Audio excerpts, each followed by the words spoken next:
묵도합니다.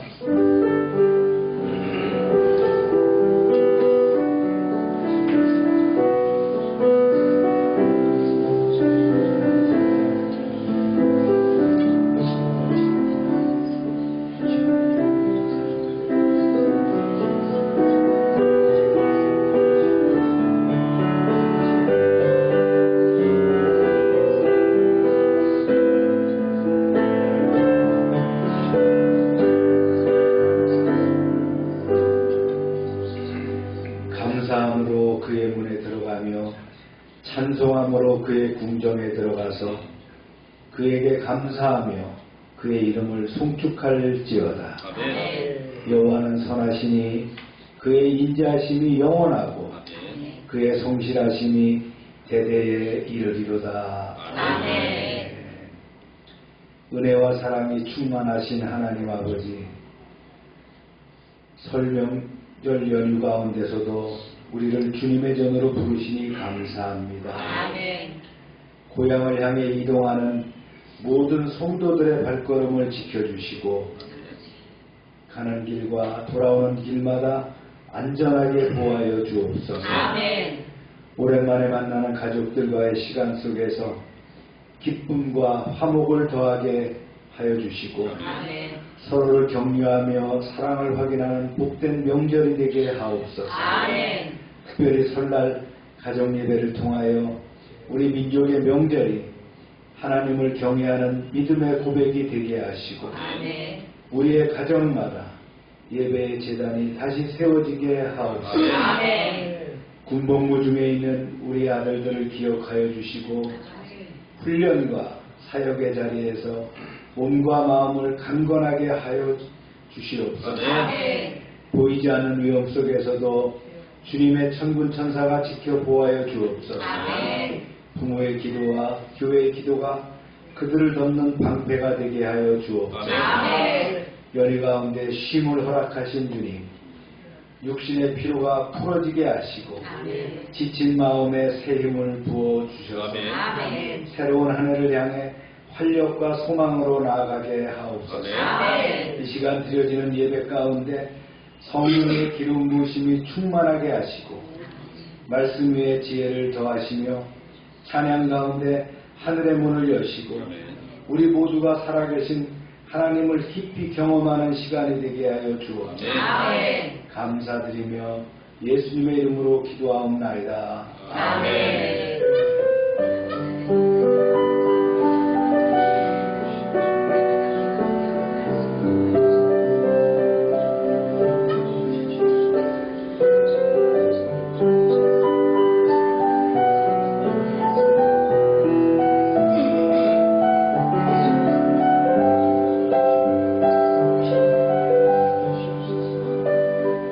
전능하사 천지를 만드신 하나님 아버지를 내가 믿사오며 그 외아들 우리 주 예수 그리스도를 믿사오니 이는 성령으로 인자하사 동정녀 마리아를 낳으시고 본디오 빌라도에게 고난을 받으사 십자가에 못 박혀 죽으시고 장사한 지 사흘 만에 죽은 자 가운데서 다시 살아나시며 하늘에 오르사 전능하신 하나님 우편에 앉아 계시다가 저리로서 산 자와 죽은 자를 심판하러 오시리라.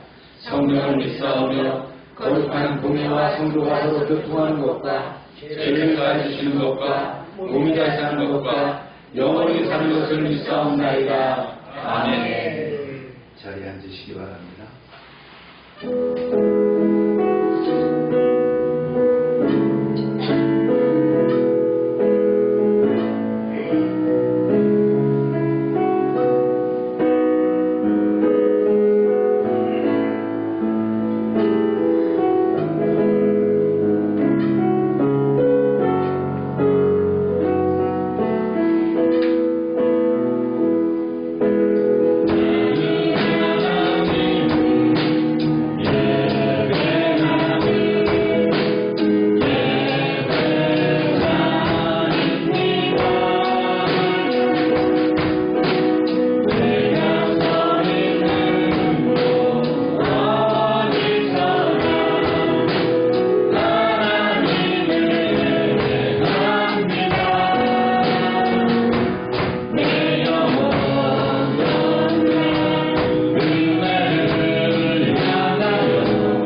설 연휴 가운데 있죠.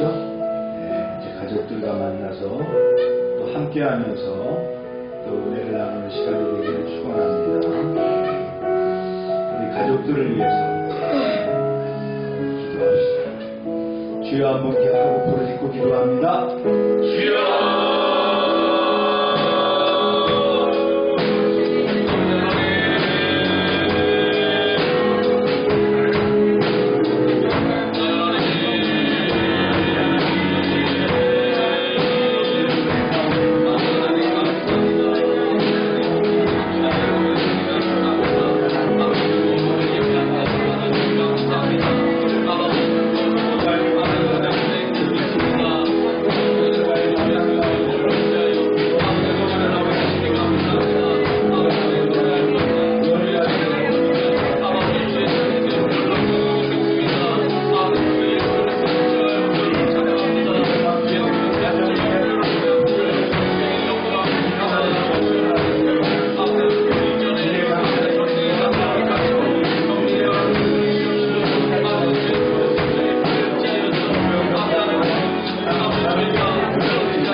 사랑과 은혜가 많으신 하나님, 감사와 영광으로 부릅니다.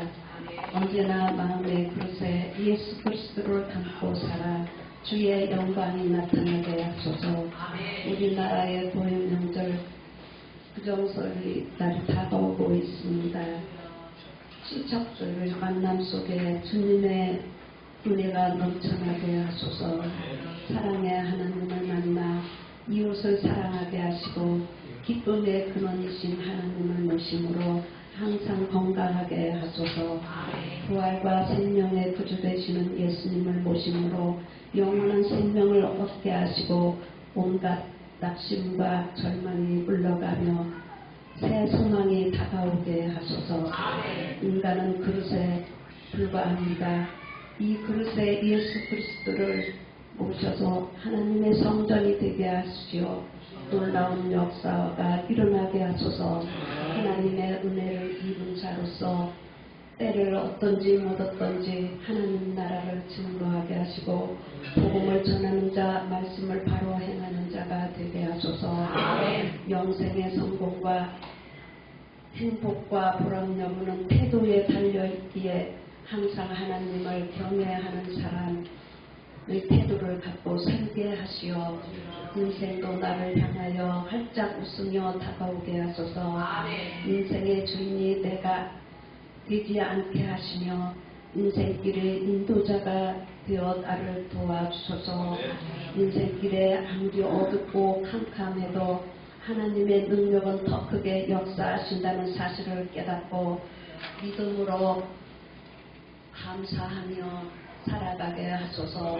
어느 곳에 있든지 지켜보고 계시는 하나님, 하나님의 뜻을 이루는 일이라면 담대하게 전진하게 하시어 하나님 말씀께서 모든 것을 선으로 바꾸시고 도와주시는 것을 믿게 하소서. 성경 말씀이 지시하는 대로 살게 하시며 하나님께서 책임지고 돌보아 주시옵소서. 예수님의 이름으로 감사드리며 기도드립니다. 아멘.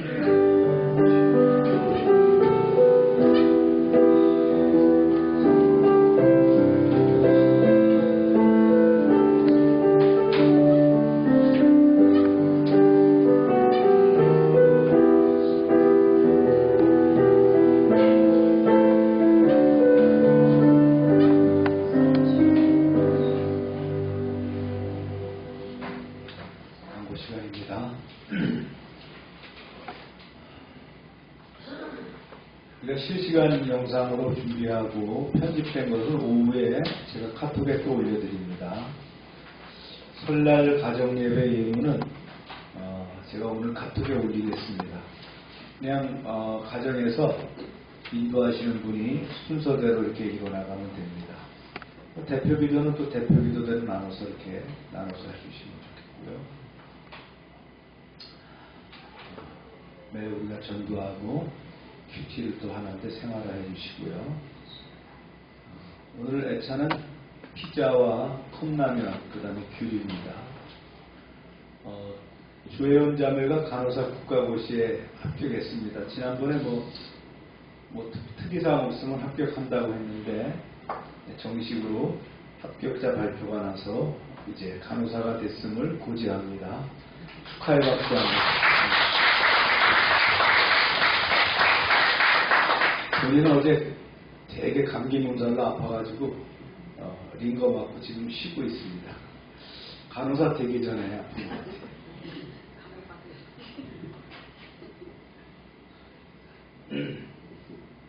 지금 간호사로 근무하고 있는 혜린 자매는 어제 야근하고 와서 지금 들어와서 하여튼 바쁘죠? 직장이. 간호사 같은 경우 대학병원에 3개월에 하기 때문에 아이들 키우고 지역아동센터 프로그램도 진행합니다. 다음 주일이 2월 선교주일이고요.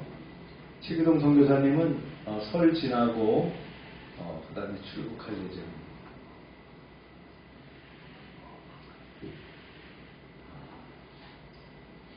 함께 읽도록 하겠습니다. 시작.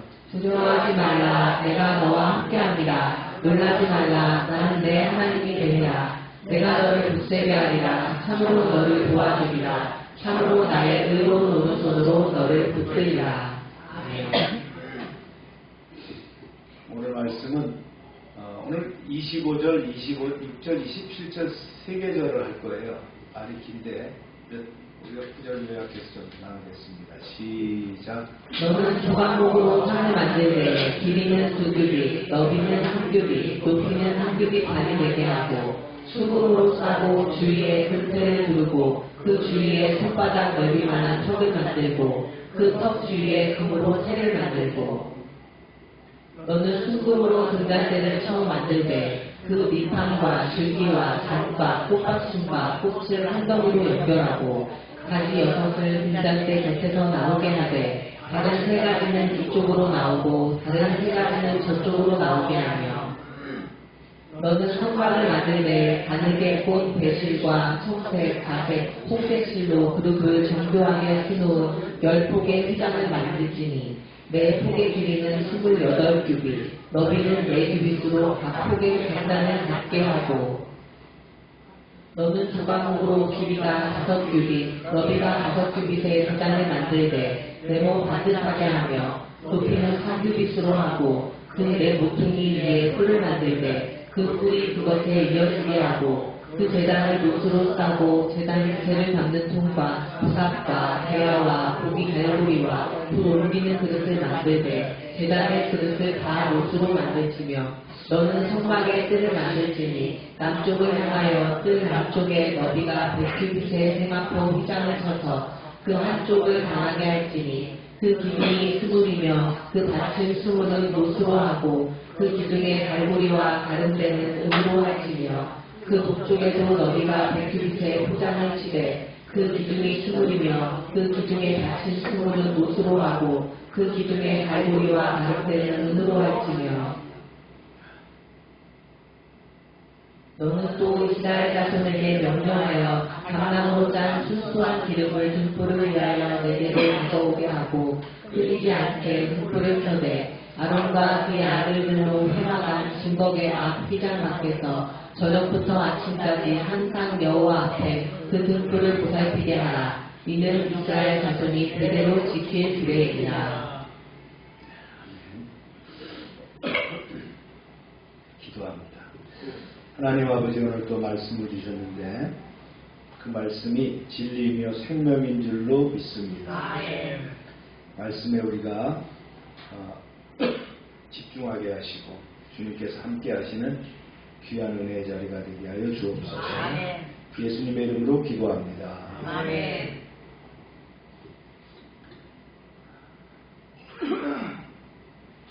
하나님은 영이시니 장소가 필요 없다 이렇게 생각할 수 있어요. 그런데 출애굽기 25장에서 27장을 보면 하나님이 모세에게 성막을 짓게 하셨어요. 그냥 저라 이렇게 얘기하신 게 아니에요. 재료는 뭘 쓰고 크기는 어떻고 모양은 어떻게 하며 거기다 고리를 달고 채를 달고 또 뜰의 길이는 우리가 땅은 얼마나 넓게 하고 기둥의 수는 어떻게 하고 받침은 뭘로 하고 휘장은 어떻게 하고 컬러풀하게 말씀하셨어요. 놀라울 만큼 아주 구체화하게 말씀하셨죠. 왜 하나님은 이렇게 세밀하게 집을 설계하셨을까? 그 답을 우리가 말씀에서 주셨죠. 네, 읽어봅니다. 시작. 내가 그들 중에 거할 성소를 그들이 나를 위하여 줬대. 네. 그가 어떻게 지느냐? 이렇게 말씀하셨어요. 시작. 내가 내게 보이는 시한대로 너희가 만들지니라. 네. 성막은 하나님이 당신을 위해서 만들라고 하신 하나님의 집이에요. 오늘 이제 몇 가지 기물들을 좀 나눠보는데 전체는 아니고요. 지난주에 우리가 이제 뭘 나눴죠? 법계, 그죠? 증거계에 대해서 이제 배웠어요. 이제 오늘 배우는 기물하고 또 이제 뒤에 몇 주 뒤에 이렇게 또 나눌 기물들이 나와요. 그걸 다 포함하면 이제 다 배우게 되는 거예요. 성막에 대해서. 이 출애굽기가 어떤 그 출애굽의 역사만 있는 게 아니고 그 안에 뭐가 있어요? 시내산에서의 율법에 대한 것들이 나옵니다. 계시가 나와요. 그리고 성막이 또 나오고요. 거기에 제사 규례가 나오면서 제사장들의 복식이 나오고 상당히 그 출애굽기 자체가요, 그 목회자들이 이렇게 쭉 설교하기는 좀 쉽지 않은 그런 부분입니다. 근데 하여튼 우리가 현재까지 잘 진행되고요. 이제 잘 맞춰질 거예요. 그러면 출애굽기만 다 이렇게 하게 되면 구약 중에서 굉장히 중요한 부분을 우리가 이제 알게 되는 그런 이득이 있을 거라고 봅니다. 먼저 이제 진설병의 상입니다. 상. 네. 하나님 앞에 놓인 백성의 삶이라고 볼 수 있는데요. 이렇게 생겼어요. 뭘로 만들었냐면요. 안에는 아카시아 나무고요. 밖에는 그 금으로 펴서 금박을 입힌 거예요. 그러니까 전체적으로 금으로 보이지만 전체가 금덩어리가 아니고요. 속에는 나무입니다. 근데 이 아카시아 나무, 우리 흔하잖아요. 아카시아 나무. 우리나라에서도 보면. 한 5월달 되면은 아카시아 꽃이 피고요. 거기서 향기가 나서 벌들이 많이 와서 아카시아 꿀도 맛있죠. 아카시아 그러면 우리 어릴 때는 그냥 흔한 나무였어요. 집 주변에 산에 어디 가도 있는 나무. 이게 이제 그 이스라엘에서 왜 굳이 말이죠. 좋은 백향목도 있고 그런데 이 시띠나무라고 하는 아카시아 나무를 택하셨을까? 그러니까 한마디로 말이죠. 구하기 쉬운 나무로 하도록 하셨어요. 광야에서. 그렇다고 굉장히 가치 있는 나무가 아니에요. 대신에 뭘 입혔어요? 금박을 입혔다. 그렇습니다. 우리가 별 볼 일 없는 존재 같지만 예수 믿고 구원받으면 뭘 입힌 거예요? 금을 입힌 거예요. 정금같이 되었다. 아멘입니까? 그래서 이 아카시아 나무는 연약한 우리 같은 존재를 상징한다. 네. 규격이 이제 나옵니다. 2규빗, 1규빗, 1규빗 반 이렇게 나오는데 여러분 바닥을 한번 보세요. 바닥에 타일가 우리 타일가 바로 1규빗짜리입니다. 네. 1규빗 곱하기 1규빗 45cm 곱하기 45cm 타일이에요. 1규빗이라면 조만한 거니까 사실 떡상이라고 하는 게 저 정도면 얼마 안 되는 거잖아요. 1m도 안 되는 거예요. 폭이 1m도 안 된단 말이에요. 높이가 한 75cm 되는 거고요. 폭이 45cm니까 조그만 상입니다. 그죠? 우리가 밥 먹는 밥상보다도 작을 수 있는 그런 상이에요. 그 상을 이제 얘기하고 있는 거예요. 테두리를 만들어놨어요. 금테두리를. 아까 보니까 그 상위에 테두리가 있었죠? 테두리를 만들어라 그랬고요. 내 발의 모퉁이에 채를 끼울 수 있도록 해라. 이 성경에 나오는 성막의 기물들은 전부 뭘로 되어 있다고요? 이동식이에요. 네, 이동식. 이동을 할 수 있도록 채가 있고 고리가 있어서 그걸 끼고 할 수 있도록 하도록 만들었다는 거예요. 왜냐면 거기가 자리가 끝이 아니잖아요. 앞으로 이동을 해야 되잖아요. 그렇죠? 네. 광야를 거쳐서 가나안 땅으로 이동해야 되기 때문에 그렇게 지침을 주셨어요. 이제 부수기제로다가 여기에 이제 대접, 숟가락, 병, 잔을 줬는데 이거는 이제 전제의 제사를 지낼 때 드리는 그런 요소들이라고 보면 됩니다. 그 다음에 이제 말씀해 보니까 이렇죠. 진설병 상 위에 두어 항상 내 앞에 있게 할지니라 그랬어요. 항상 내 성소 안에 있어라 그런 얘기예요. 이 상이 있을 뿐만 아니라 이외에 뭐가 있어야 되겠어요?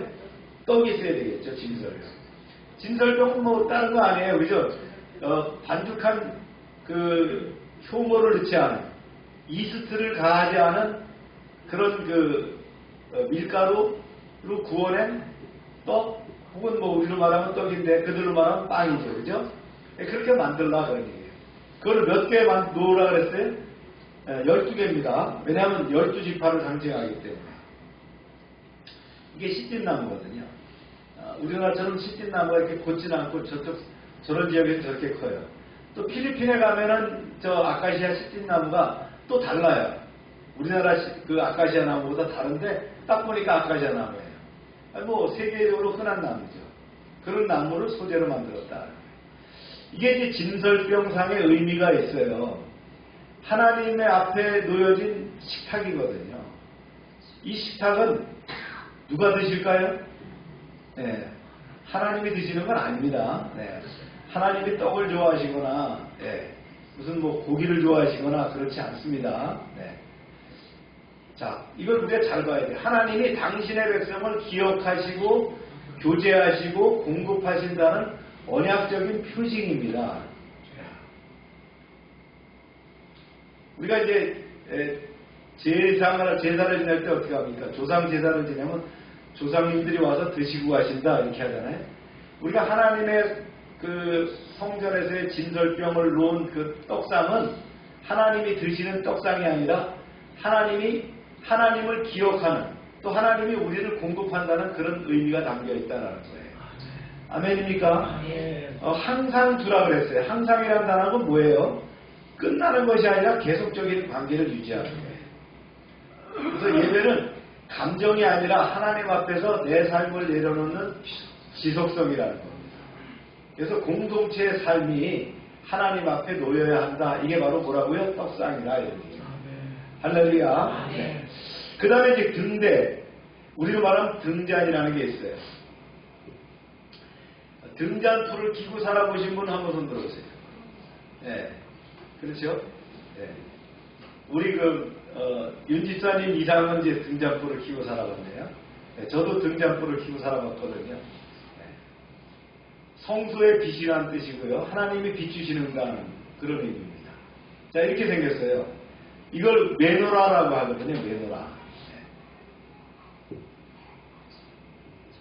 좀 특이하죠? 7개의 괴물을 올려놓을 수 있도록 되어 있단 말이에요. 순금으로 쳐서 만들라고 했어요. 여기 나무로 만든 거 아니에요? 금을 쳐서 만들라고 했어요. 하나의 금을 쳐가지고 저렇게 만들어내는 거예요. 그래서 이 줄기와 가지, 잔, 꽃받침, 꽃이 한 덩어리가 되도록 금으로 치라 이렇게 말씀하셨어요. 7개 등잔을 불을 켜게 되고요. 여기 이제 부수기제가 있죠. 불집게라든가 또 그 다음에 이제 불똥 그릇, 이걸 다 순금으로 만들라 그랬어요. 이거 누가 만드냐면 나중에 우리 배웁니다. 부살렐과 오홀리압이라고 하는 그 장인들이 나와요. 부살렐은 유다 사람이고 그 다음에 오홀리압은 단지파 사람인데 모세가 이제 하나님의 말씀을 하셔갖고 그들을 불러갖고 기도해주고 네가 이제 너희들이 감독해라 하는 아주 그 장인들입니다. 그들이 만드는 거예요. 순금 1달란트니까 1달란트는 몇 킬로그램일까요? 이제 외워두세요. 34kg 정도 된다 이렇게 생각합니다. 34kg 이렇게 생각하면 돼요. 금한도는요 3.75g. 그렇죠. 그러니까 금 한 돈 하면은 지금 우리나라 한 100만 원 합니다. 그러면 금 34kg라는 건 굉장히 많은 양이죠. 대략 월 잡으면요 9억 6천, 한 15개 가까운 금이라는 거예요. 이게 성전에 들어간 그 금이 뭐 정확한지 모르겠지만 자료에 의하면 약 30달란트, 29달란트가 들어갔다는 정확히는. 그러니까 사실 거기 들어가 있는 금값으로만 따져도 대략 얼마 정도 들어갔다? 금값만 3천억 정도 들어가는 것이 성막입니다. 이해 가시죠? 그렇다고 굉장히 호화로워서가 아니고요. 이거 다 금 어디서 났어요? 그 사람들 뭘 했다고요? 종살이 했는데 어디서 났어요? 그래서 애굽에서 나올 때 전부 다 우리 길 떠날 거니까 우리가 수고한 거 주시오. 그래갖고 받아 나온 게 이겁니다. 그거를 이제 하나님께 드려서 성막을 만들게 된 거죠. 자, 읽어볼까요? 시작.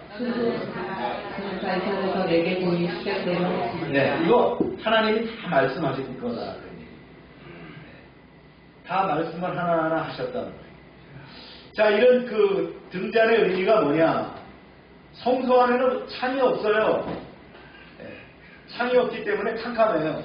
그래서 오직 밝히는 것이 뭡니까? 이 메노라에서 나오는 불빛밖에 없어요.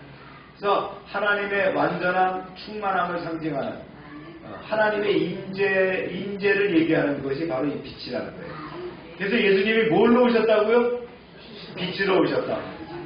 그 빛이 누구에게 비쳤어요? 예, 저에게도 비치고 우리 조은자 권사님한테도 비치고, 예, 그다음에 이제 허미자 집사님한테도 비치고, 이게 다 비친 거예요. 예수님의 빛이 들어간 거예요. 아멘입니까? 네. 그게 빛이라는 거예요. 그래서 교회와 성도는 자기 빛으로 서지 않는 거예요. 자기 빛으로 서는 걸 탤런트라고 그러잖아요. 탤런트들이 어떻게 자기를 뭔가 해보려고 노력하잖아요. 그죠? 우리는 아니에요. 우리는 그냥 씨앗나무, 그냥 흔한 아카시아 나무에 불과하단 말이죠. 거기에 주님께서 우리를 금으로 입히신 거고요. 거기다 빛을 비춰주셨단 말이죠. 아멘입니까? 그런 뜻이 바로 등장이다.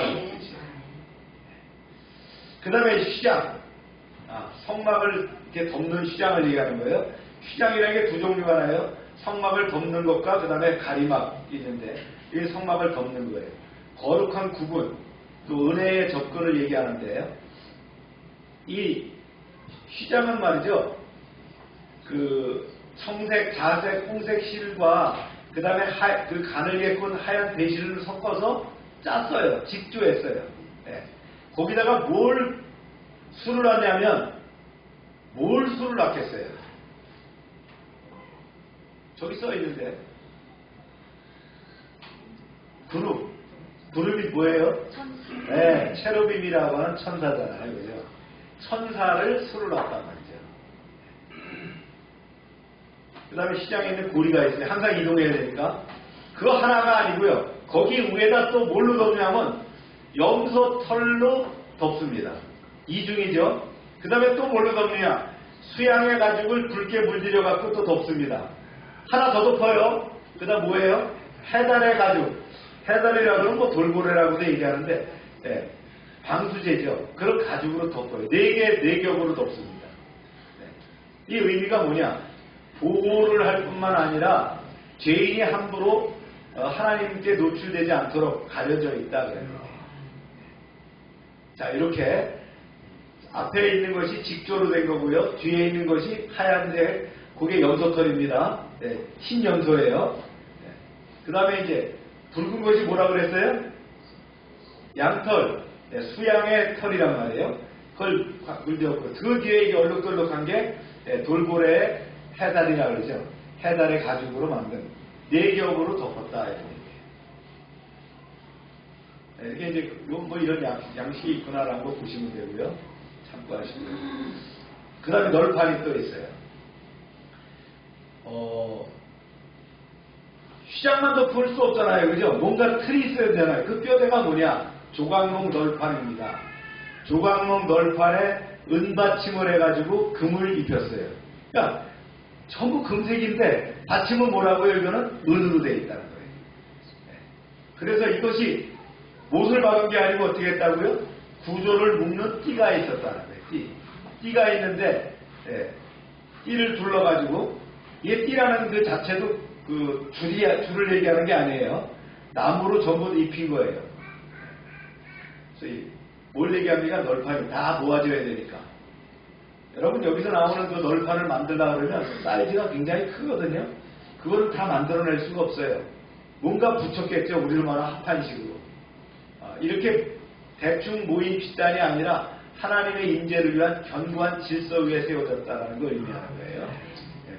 그림으로 보시면 이렇게 프레임을 만들었다.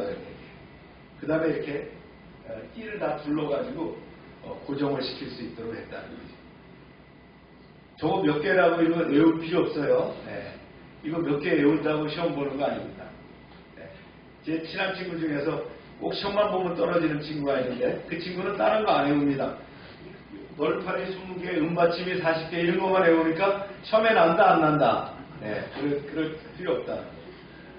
은혜 받는 거하고 관계가 없다. 이게 프레임이구나 이렇게만 아는 문제예요. 그 다음에 휘장. 이제 지성소와 성소를 구분하는 휘장인데, 네. 이 휘장은 그 안에 들어간 뭐가 있어요? 증거계가 있는 거예요. 그 다음에 이제 이 배치가 어떻게 되느냐? 상은 북쪽에, 떡상은 북쪽에, 등대는 남쪽에, 그 다음에 문은 남쪽에, 장막문은 이제 이렇게 쳐져 있는 거예요. 장막문은 서쪽으로 넘어가면 거기에 증거계가 있는 거예요.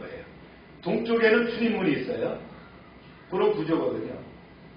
이 구분을 한다는 거예요. 구분. 이 구분이라는 것은 우리를 밀어내는 것이 아니라 뭐라고요? 죄를 직면하게 하고 은혜를 붙들게 하는 장치다. 여러분이 그렇게 구조를 이만하시면 되고요. 좌측에 있는 게 뭡니까? 휘장입니다. 이게 찢어졌어요. 성경에 보니까. 언제 찢어졌다고요? 네, 예수님이 십자가에서 못 박혀서 숨을 거두실 때 이게 찢어졌어요. 밑에서부터 찢었을까요? 위로부터 찢어졌을까요? 성경에 분명히 나옵니다. 누가 찢은 것이 아니라는 거예요. 위로부터 찢어졌어요. 근데 이게 황소가 말이죠. 황소 10마리가 잡아당겨도 안 찢기는 그렇게 두껍게 된 휘장이에요. 이게 찢겼다는 건 누가 찢으셨어요? 하나님이 찢으셨어요. 왜 찢으셨어요? 네. 그 안에 이제 증거계가 있는데 대제사장이 1년에 한 번밖에 못 들어가요.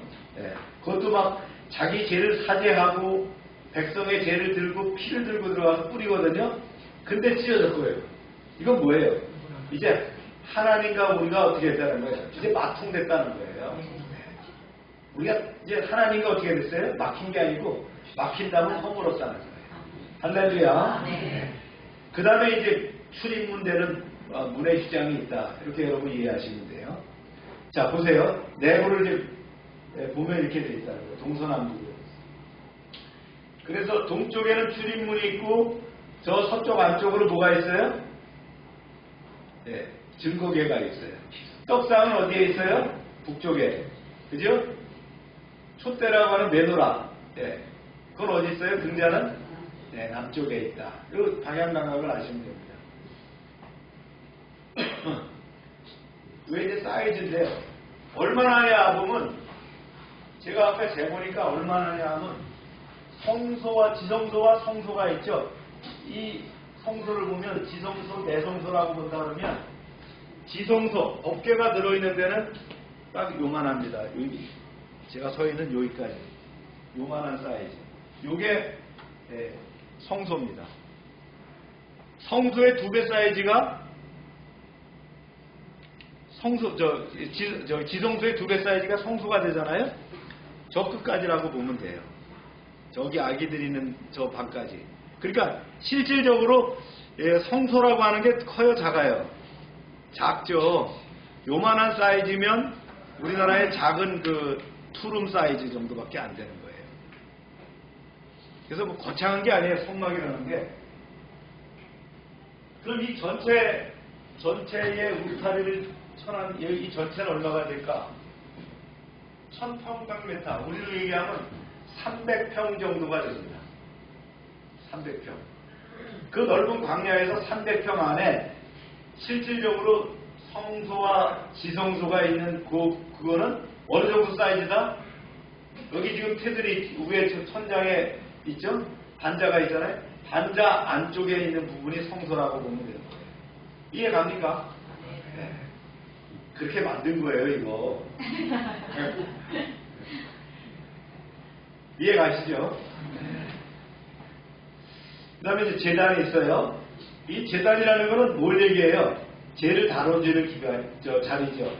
예배 첫 관문이에요. 우리가 주여하고 이제 교회 오게 되면 뭐랍니까? 회개 기도가 있죠?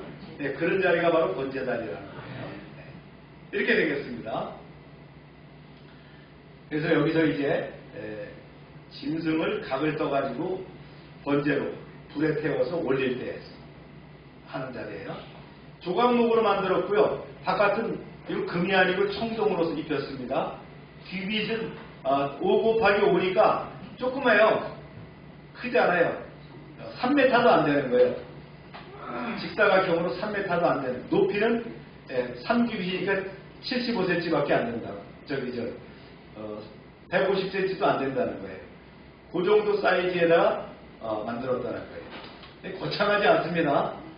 실질적으로 사이즈가요. 4뿔이 달렸어요.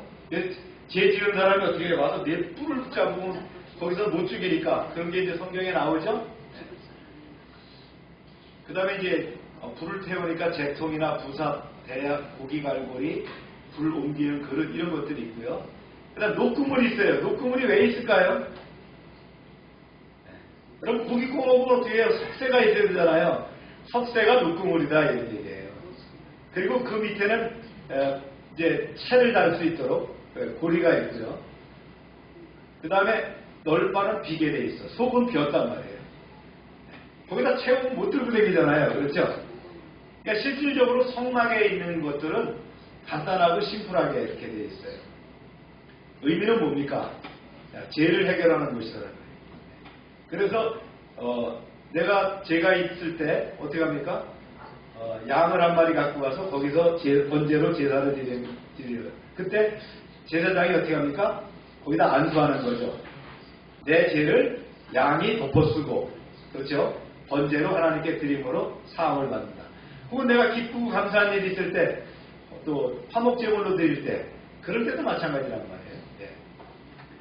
교훈은 하나님을 예배하면서 죄를 가볍게 여기면 예배는 자기만족이 됩니다. 참 예배는 어떻게 합니까? 회개와 은혜에서 시작한다. 그래서 우리가 늘 회개의 심령을 통해서 어떻게 합니까? 우리를 깨끗게 하는 거예요. 그래서 죄 있는 사람 하면 아무도 없어야 되는 거예요. 네. 왜냐하면 다 회개했기 때문에 회개하게 되면 어떻게 해요? 하나님이 들으시고 잊어버리셨어요. 기억도 안 하셨어요. 네. 거기다 페인트를 아예 칠해버렸기 때문에 아무것도 없어요. 백판이에요. 우리는 그렇기 때문에 언제 하나님이 부르셔도 어디 간다? 하나님 나라에 들어간다. 아멘. 할렐루야. 아멘. 성막들이 있습니다. 이렇게 이제 동서남북에 봐서 앞에 뜰이 있죠. 전체를 보면 이렇게 보일 수 있는 그림입니다. 이게 약 300평 정도 된다. 총 평수가. 이걸 조감으로 봤을 때 이렇게 보인다. 이런 내용들입니다. 사이즈로 봤을 때. 전체가 그렇거든요. 전체가 이게 100규빗 곱하기 50규빗이니까 실질적으로 크지 않은 사이즈예요. 한 300평 정도 되는 땅이다 이렇게 생각합니다. 그죠? 참고로 이렇게 하시면 되고요. 여기 중앙문이 문이 큼직하게 달려있어요. 문이 한 20m짜리 문이 달려있어요. 문이 커요. 20m가 아니네. 문이 반이 10m 정도. 그 정도입니다. 아무나 못 들어온다. 교회가 아무나 들어오는 데가 아니죠, 그죠? 네. 그래서 문이 있다는 건 뭐예요? 닫혔다는 것이 아니라 열었다는 거예요. 그래서 교회는 경계가 있어야 한다는. 그 경계는 대척이 아니라 어떻게 한다고요? 거룩을 지키는 것이다. 그러나 문이 닫힌 공동체는 복음의 공동체가 아니라, 그렇죠? 네. 그래서 우리가 늘 주님께 열려 있는 거예요. 그 다음에 등불과 감람료, 예배 지속성을 얘기합니다. 읽어봅니다. 시작. 너는 또 이스라엘 자손에게 명령하여 등불을 켜기 위하여 찌은 감람료로 속죄하는 기름을 내게로 가져오게 하고 끓이지 말고 등불을 켜래. 네, 등불을 뭘로 킨다고요? 감람료를 우리는 뭐 어떻게 알고 있죠? 올리브 기름이다. 계속 읽습니다. 시작. 아론과 그의 아들들이 저녁부터 아침까지 여호와 앞에 항상 등불을 관리할지니. 네, 그랬어요. 예배는요, 가끔 타오르는 불꽃이 아니라 뭐냐면 끊이지 않는 등불이라는 거예요. 그래서 하나님 앞에서의 섬김은 이벤트가 아니에요. 늘 관리하는 거예요. 돌보는 거예요. 그래서 찌은 감람나무라고 하는 건 뭐냐면 값싼 기름이 아니라 정성과 수고가 들어있는 열매입니다. 제가 우리 아내한테 물어보니까 그걸 올리브유인데 익스트라 버진이라고 하더라고요. 우리 팔아요. 그게 이제 좋은 기름이라고 먹잖아요. 건강에 좋다고 얘기하는 그 기름으로 불을 뗐다, 등을 밝혔다는 거예요. 그래서 예배는 공동체의 헌신이 모여져서 지속된다 그런 얘기입니다. 이런 의미를 갖고 있어요.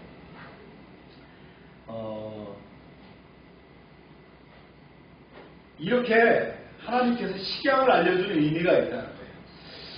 왜 하나님이 굳이 이렇게 식양을 알려줬을까? 왜냐면 아무 방식으로 예배를 받지 않으시겠다라는 뜻이 있어요. 즉 예배의 주도권이 누구에게 있다? 하나님께 있다는 거예요. 네. 그리고 거룩과 은혜를 동시에 가르치셨어요. 가까이 오되 가볍게 오지 말라는 거예요. 굉장히 중요한 의미죠. 가볍게 오지 말아라. 그 다음에 이제 또 훈련입니다. 신앙 훈련. 그래서 항상 끊이지 않고 달리해라 그랬죠. 진설병을 항상 둬라, 등불을 끊이지 말아라, 항상 달리해라. 그래서 신앙은 한 번 결단이 아니라 어떻게 한다고요? 지속적인 순종이 중요하다는 거예요. 그냥 신앙을 뭐 믿어볼까 왔다 갔다가 아니라 한 번 믿으면 끝까지 해요. 네. 그런 신앙의 자세가 중요하다. 이렇게 구체적인 식양을 알려줬다. 하나님께서 어떻게 성막을 저라, 색깔은 뭐다, 양식은 뭐다, 아주 세세하게 이렇게 알려주셨는데, 그럼 고대 근동이나 말이죠. 역사적으로 종교라고 하는 차원에서 신들이 그럼 그렇게 알려준 적이 있었느냐? 답은 없습니다. 이렇게 알려준 적이 없어요. 오직 누구만 알려줬다고요? 하나님만 알려주셨어요. 그 외에 무슨 신전 어쩌고 하는 거는 그냥 망들이 알아서 진 거예요. 그 당시에 최고의 건축가를 불러다가 그냥 진 거예요. 자기 실적을 드러내고 뭔가 위로가 되기 위해서. 그게 바로 종교입니다. 그게 종교라고 하는 건 뭐예요? 사람이 만든 거예요. 뭔가 기댈 것이 있나라고 만든 거란 말이에요. 성막은 그게 아니고 누가요? 하나님의 구상에서 주신 거라고. 이거 굉장히 중요한 얘기를 한 거예요. 신학적으로 봤을 때 이게 굉장히 중요한 메시지입니다. 그럼 현대 예배와 비교하면 어떻게 되느냐? 오늘 예배는 말이죠. 우리가 오늘 드리는 예배 자체가 이게 무대가 아니라 뭐예요? 임재의 질서가 있어야 됩니다. 하나님이 함께 하시는 거예요. 아멘입니까? 우리 예배 가운데. 네. 그 임재가 중요하다는 거예요. 성막이라는 자체가 보여주기 위한 것이 아니에요. 백성들이 그걸 통해서 어떻게 합니까? 거룩을 세워나가는 거예요. 하나님이 거룩하니 나도 거룩해야 되겠다 이렇게 세워나가는 거예요. 그래서 등대가 있잖아요. 빛이 연출이 아니라 하나님이 주시는 빛이라는 거예요. 진설장이 있어요. 예배는 관람이 아니라 삶을 올려드리는 거예요. 우리가 바로 뭐가 되세요? 제물이 되어서 예배 드리는 거란 말이에요. 근데 현대 예배는 어떻게 합니까? 뭔가 있어 보여야 되니까 극장처럼 막 뭘 달아요? 조명을 달고 거기에 웬만한 그 큰 교회 가서 보면요, 뭐 자기 자랑을 합니다. 영상은 얼마짜리요? 그 다음에 그 사운드를 만들기 위해서 그 오디오 시스템은 뭐 얼마가 들었다는데 그 돈이 상상하기 어려울 정도입니다.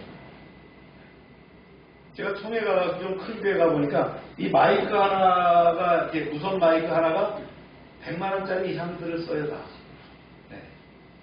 우리 교회에서 그런 거 쓰라면 떨어뜨릴까봐 겁나서 못 쓰겠어. 네. 우리가 뭐 쓰다가도 다 떨어뜨려가지고 이제 이상훈 집사가 이제 바꿔서 이제 갖다 놨는데 저거 100만 원짜리인가요? 네. 근데 그게 중요한 건 아니에요. 네. 그게 중요한 게 아니고 그런 것이 예배가 아니라는 걸 얘기하는 거예요. 그러니까 오늘의 예배가 무대가 아니라 뭐라고요? 임재 질서일 뿐만 아니라 그 두 번째는 또 뭐냐면요. 예배가 주일만이 아니라는 거예요. 확장되어야 된다는 거예요. 이것이. 그래서 뭐라고 말씀하셨어요? 항상 내 앞에 끊이지 않게를 말씀하셨죠. 그래서 주일 예배가 일요일, 화요일, 월요일, 화요일, 수요일 이렇게 연장되지 않으면 진설병을 치워버린 거나 마찬가지라는 거예요. 무슨 말인지 아십니까? 그냥 썬데이 크리스찬만 돼서는 안 된다는 거예요. 우리의 예배는 늘 일상 가운데서도 예배라는 거예요. 먹는 것도 예배요, 삶의 현장도 예배요. 그렇죠? 네. 아멘입니까? 네. 그래서 하나님 앞에 늘 일상이 있어야 된다. 할렐루야. 네. 그 다음에 이제 세 번째가 뭐냐면요. 우리의 예배 시작이 어디서부터 시작된다고요? 번제단, 제사함의 은총부터 시작되는 거예요. 오늘 우리의 예배가 제단에 짐승을 태우지 않지만 예배 영적 원리는 동일하다는 거예요. 예배는 죄를 덮는 자기 합리화가 아니라 뭐라고요? 예수 그리스도의 십자가 보혈의 피로 해서 그 제사함의 은총을 받고 이 자리에 나온 거라고. 할렐루야. 그 다음에 네 번째는요, 예배는 지속적인 관리가 필요하다. 기름이 떨어져서는 안 된다는 거예요. 주님도 그 얘기했죠. 등불에 기름을 준비하지 않은 처녀들 말이죠. 다 이게 거기서 나온 맥락이라는 거예요. 그렇습니다. 이 등은 자동으로 켜지는 게 아니에요. 누군가가 기름을 준비해야 되는 거예요. 기름을 올리브를 빻아서 기름을 준비해서 계속 관리를 해야 되는 거예요. 오늘 교회도 마찬가지입니다. 예배는 몇 사람은 열심으로 유지되는 게 아니에요. 공동체의 기도, 헌신, 준비, 돌봄이 모여서 끊이지 않는 등불이 되는 거예요. 아멘입니까? 이제 정리를 쭉 해보면 그렇습니다. 하나님은 우리 가운데 거하시기 위해서 먼저 길을 내셨어요. 이게 성막입니다. 그래서 하나님께 나아가는 예배는 내 방식이 아니라 어떻게 한다고요? 하나님의 방식대로 하는 거예요. 내 감정대로가 아니에요. 예배는 한 번의 불꽃이 아니에요. 항상 차려진 떡과 끊이지 않는 등불처럼 지속되어야 한다. 그렇습니다. 오늘 우리의 예배가 잘 꾸며진 모임이 아니라 하나님의 임재 앞에 삶을 올려놓고 회개로 들어가며 공동체가 함께 등불을 관리하는 거룩한 동행이 되기를 바랍니다. 이 표에 보면은 이제 뜰, 번제단, 물두멍, 성소, 진설병상, 금등대, 분향단, 지성소, 휘장, 언약궤, 속죄소 이런 내용들이 이제 기물인데 이것이 예배와 연관되어 있다. 성막을 연구해 보면 현대의 예배와 다 연관이 되어 있다. 그냥 우리가 지금 예배 드리는 것이 그냥 드리는 게 아니에요. 이 강대상이 뭐 닮은 건지 아세요? 증거계입니다. 그 다음에 저기 보조 테이블이 있죠? 보조상이 있죠? 저게 뭘 닮았어요? 우리 성찬할 때 저기다 있잖아요. 떡상입니다. 예, 진설병 상이에요. 다 그렇게 지금 되어 있다는 거예요. 그런 형태로 되어 있어요. 그럼 여러분은 누굽니까? 여러분은 뭐예요? 제물입니다. 제물. 내가 산 제물로 예배의 자리에서 하나님께 드려지는 거예요. 할렐루야. 적용과 통찰입니다. 오늘 말씀은 하나님이 거하실 집, 하나님이 정하신 길입니다. 왜 하나님이 이렇게 자세히 말씀하셨다 그랬어요? 우리가 출애굽기를 보다 보면 왜 이렇게까지 자세하게 말씀하시지? 아주 세세하게 말씀하시지. 성경 그랬어요. 뭐라고 되어 있어요? 내가 그들 중에 거할 성소를 그들이 나를 위하여 짓되 있잖아요. 성막은 하나님을 가두는 집이 아니라 하나님이 죄인 가운데 거하시기 위해서 먼저 마련하신 길이라는 거예요. 그래서 하나님은 아무데나 오라고 하지 않으셔요? 대신 말씀하셔요. 이 길로 와라. 내가 너희를 만나기 위해 이 길을 열었다는 거예요. 오늘 우리는 성막 구조를 통해서 하나님께 나아가는 예배가 어떤 길 위에 서 있어야 하는지를 다시 한번 배우게 되었다는 거예요. 첫 번째예요. 하나님께 나아가는 길은 내가 정한 게 아니라는 거예요. 성막 전체를 관통하는 한 문장이 있어요. 그게 이 말씀이에요. 읽어볼까요? 시작. 내가 내게 보이는 시간대로 할지니라. 이 말씀은 하나님이 까다로우시다는 뜻이 아니에요. 오히려 그 반대예요. 하나님은 길을 잊기 쉬운 우리에게 분명한 길을 보여주셨다는 거예요. 그래서 진설병상에 말했죠. 항상 내 앞에 두어라. 등대는 뭐라 그랬어요? 이 산에서 내게 보니 식양대로 하라는 거예요. 뜰의 문은 뭐라고 합니까? 아무데로나 들어오지 말고 내가 낸 문으로 들어와라요. 우리는 종종 예배를 그렇게 생각합니다. 내가 편한 방식으로 내가 느끼는 만큼. 오늘 교회 가기 좀 그렇지? 그러면 영상으로 볼까? 이런 게 아니라는 거예요. 네. 그러나 성막은 말합니다. 예배의 주도권은 예배자에게 있지 않고 누구에게 있다고요? 하나님께 있다는 거예요. 하나님은 우리를 밀어내신 것이 아니라 이렇게 오면 된다고 친히 길을 내어주셨어요. 그래서 하나님이 주신 식양은 통제가 아니라 뭐라고요? 은혜의 안내판이라고. 할렐루야. 두 번째는요, 하나님 가까이 오라고 하시되 가볍게 오지 말라고 하시는 거예요. 성막은 분명한 구분이 있어요. 성소와 지성소 사이에는 뭐가 있어요? 휘장이 있고요. 뜰과 성막 사이에는 경계가 있고요. 성막으로 들어오기 전에 뭘 거쳐야 돼요? 번제단을 거쳐야 돼요. 그래야 뭘 해요? 제사하는 은총이 있다는 거예요. 그래서 이 구조가 말하는 것이 분명합니다. 하나님은 가까이 계신 분이지만 거룩하신 분이라는 거예요. 그래서 경외해야 될 대상이죠. 그래서 번제단이 예배의 첫 자리가 되고요. 찬양에 앞서 찬양보다 앞서 있고 기도보다 먼저 있어요. 왜냐하면 예배는 언제나 제일 다뤄지는 자리이기 때문에 예배하러 왔습니다라고 말하지만 회개가 없으면 안 된다는 거예요. 회개의 은총이 있어요. 그래서 제가 강조하죠. 우리 크리스천은 늘 회개를 통해서 깨끗하는 거예요. 진홍같이 붉은 재가 양털같이 흰 상태가 되는 거예요. 늘 깨끗함을 유지하고 살아가는 거예요. 일상 가운데서. 그렇죠? 네. 그런 삶이 돼야 된다. 그게 일상이 예배가 되는 삶이다.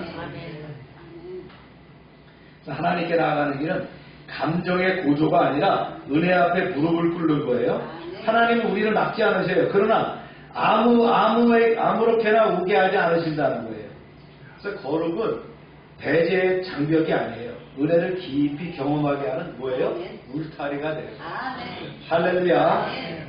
세 번째는요, 예배는 한 번의 불꽃이 아니라 그랬죠. 끊임없이 관리되어야 된다. 오늘 본문의 마지막 명령이 아주 인상적인데요. 네. 끊이지 말고 등불을 켜대. 그러면서 여호와 앞에 항상 등불을 관리하라. 등불은 자동적으로 켜지지 않는다. 누군가가 기름을 준비하고 누군가가 밤새 살핍니다. 진설병도 마찬가지입니다. 항상 내 앞에 있을지니라 그랬어요. 그래서 예배를 한번 차려놓으면 끝나는 그런 식탁이 아니에요. 계속 차려지는 식탁입니다. 진설병의 그 떡은 얼마 만에 한 번씩 깔을까요? 그러니까 이거 마치시는 분은 제가 커피 한 잔 드리겠습니다. 커피 쿠폰 하나 드립니다. 7일 만에 한 번씩 바꿉니다. 안식일에 바꿉니다. 그러니까 그 나라 기후는 이제 대략 7일 동안은 빵을 놔도 괜찮다는 거예요. 그럼 바꾸면 누가 먹어요? 그거? 네? 제사장만 먹습니다. 제사장만. 함부로 먹지 않도록 관리가 됐었어요. 그 떡을 먹어갖고 문제가 된 사람이 누구예요? 다윗이죠. 배고파서 갔더니 제사장이 그 떡을 진설병 떡을 나눠서 부하들에게 나눠줬어요. 그래서 사울이 그 제사장을 사형시키죠. 성경에 나온 얘기입니다. 저만 알고 있는 얘기같이 들으시면 안 됩니다. 네. 그래서 그 주일의 예배가 제가 아까도 얘기했죠. 월, 화, 수, 목, 금, 토 이렇게 이어지지 않는다면 등불은 이미 꺼진 것이나 마찬가지다. 네. 하나님은 불꽃 같은 신앙이 아니라 어떻게 하다고요? 지속되는 순종을 원하십니다. 한번 확 타오르고 끝나는 게 아니에요. 계속 켜 있어야 돼요. 여러분이 바로 켜 있는 등불이 되시길 바랍니다. 결론적으로 이제 우리가 이 길로 들어가는 거예요. 네. 그래서 출애굽기 25, 27장은 우리에게 묻습니다. 네. 우리는 하나님께 나아가면서 여전히 내 방식의 길을 고집하고 있는가? 그 다음에 우리의 예배는 번제단의 자리, 회개의 자리에서 시작되고 있는가? 우리 공동체의 등불은 지금도 누군가의 헌신으로 관리되고 있는가? 하나님은 오늘도 말씀하십니다. 내가 너희 가운데 거하겠다. 그리고 동시에 말씀합니다. 이 길로 오너라. 이제 이 예배를 마치며 우리는 다시 한번 이 고백으로 나아가시길 바랍니다. 주님, 예배를 내가 꾸미지 않게 하시고 주께서 정하신 길 위에 서게 하옵소서. 우리의 삶에 항상 주님 앞에 놓인 진설병이 되게 하시고 회개의 제단을 지나서 끊이지 않는 등불의 공동체로 살게 하옵소서. 이 예배가 끝이 아니라 하나님의 임재를 품고 살아가는 한 주간이 되기를 주님의 이름으로 축원합니다. 기도합시다.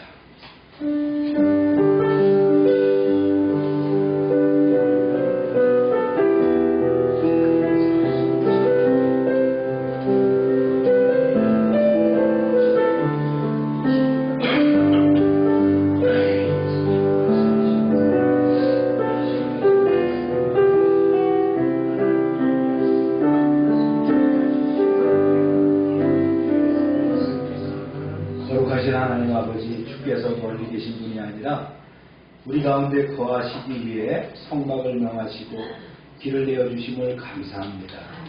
주님, 우리가 예배를 내 취향과 내 방식으로 만들지 않게 하시고 주님께서 보이신 식양대로 말씀과 거룩과 은혜의 질서 안에서 주님께 나아가게 하옵소서. 우리의 예배가 번제단 앞에서 회개로 시작되게 하시고 진설병처럼 우리의 삶이 항상 주님 앞에 놓이게 하시며 등불처럼 끊이지 않는 기도와 헌신으로 주님의 임재가 공동체 가운데 밝히 비치게 하옵소서. 우리 가정과 일터가 함께 하심을 믿습니다. 주님이 거하시는 처소가 되게 하여 주옵소서. 예수님의 이름으로 기도합니다. 다 같이 일어나셔서 우리 주의 성령이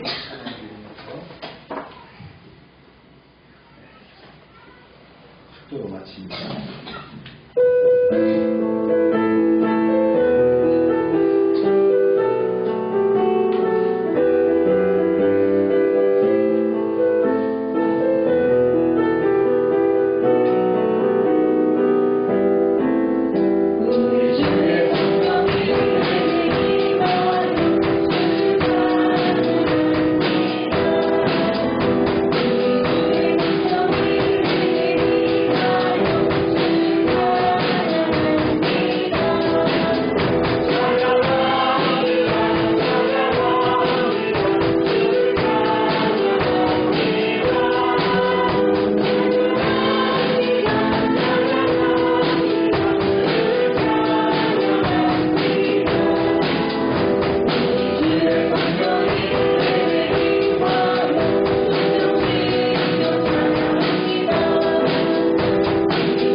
아픈 사람을 위해서 기도합니다.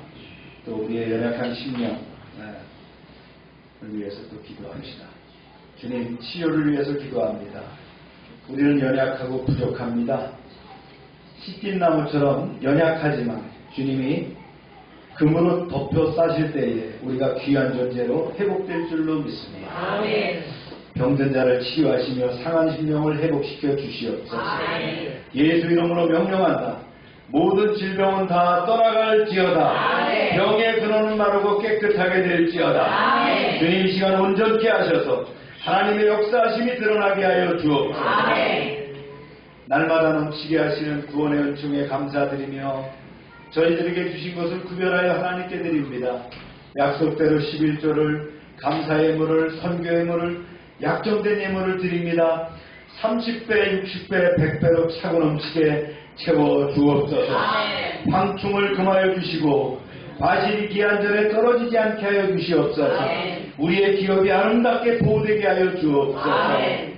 말씀을 삼가 듣고 그 명령을 지켜 행하는 백성들을 축복하사 세계 모든 민족 위에 뛰어나게 하여 주옵소서.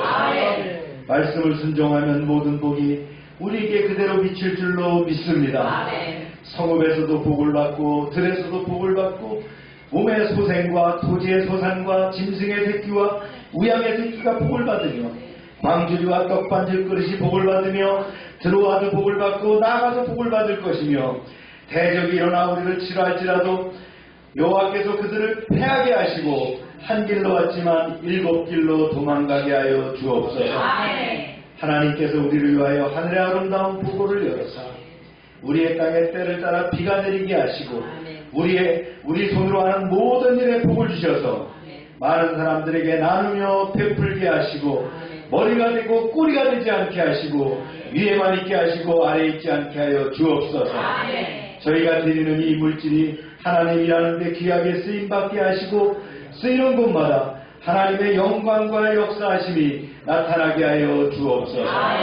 이제는 우리 주 예수 그리스도의 은혜와 하나님 아버지의 크신 사랑과 성령의 교통하심이 이제로부터 영원토록 함께 하시기를 축원하옵나이다. 아멘.